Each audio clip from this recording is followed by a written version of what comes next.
আমার ইচ্ছা হয়েছে থাক উঠো বলছি না তোমাকে উঠতে দেখেন রাত 11টা বাজে সে ঘুমাচ্ছে। হ্যাঁ এখন আপনার ভাইকে আমি কিরকম জ্বালাই সেটা দেখেন। এখন তাকে তুলবো ঘুম থেকে। এই উঠো উঠো কাজ আছে আছে উঠো যতই বাজুক কাজ আছে। আমার ইচ্ছা হয়েছে থাক উঠো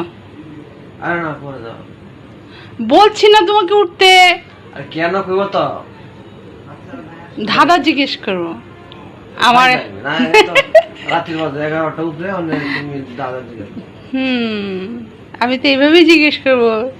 আমার এইভাবে জিজ্ঞেস করতেই ভালো লাগে, মজা লাগে। ওঠা বিরক্ত করলে ভালো লাগে না দাদা খালি দাদা জিজ্ঞেস করবো। কি দাদা? দাদা হলো না পারলে কিন্তু শাস্তি আছে।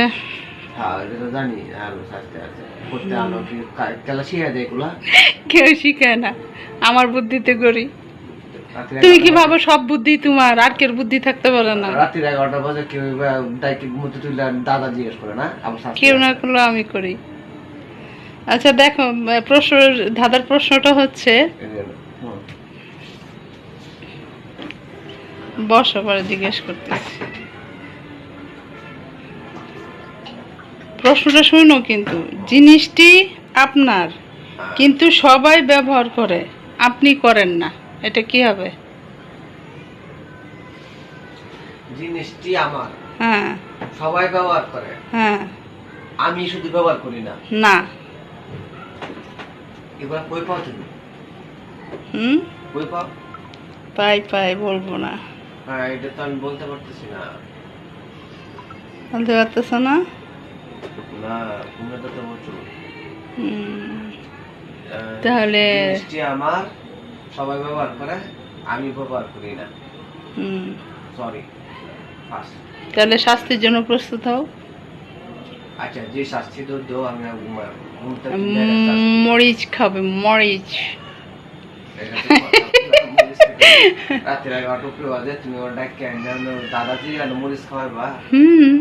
কথা বলে তুমি। শাস্তি তো শাস্তির মতোই হওয়া উচিত না? মরিচ খাও, পারো নাই শাস্তি, মরিচ খাও। খাও খাও কেমন লাগে দেখো। না একটাই খাও, দুইটা খাইলে আবার তোমার অবস্থা খারাপ হয়ে যাবে। না সবুজটাই খাও, এত বেশি কঠিন শাস্তি দেওয়া ঠিক না।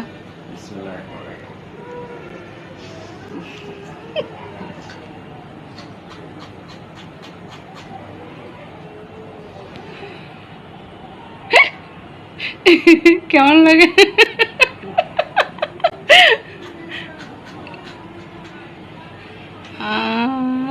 অবস্থা কেরোসিন।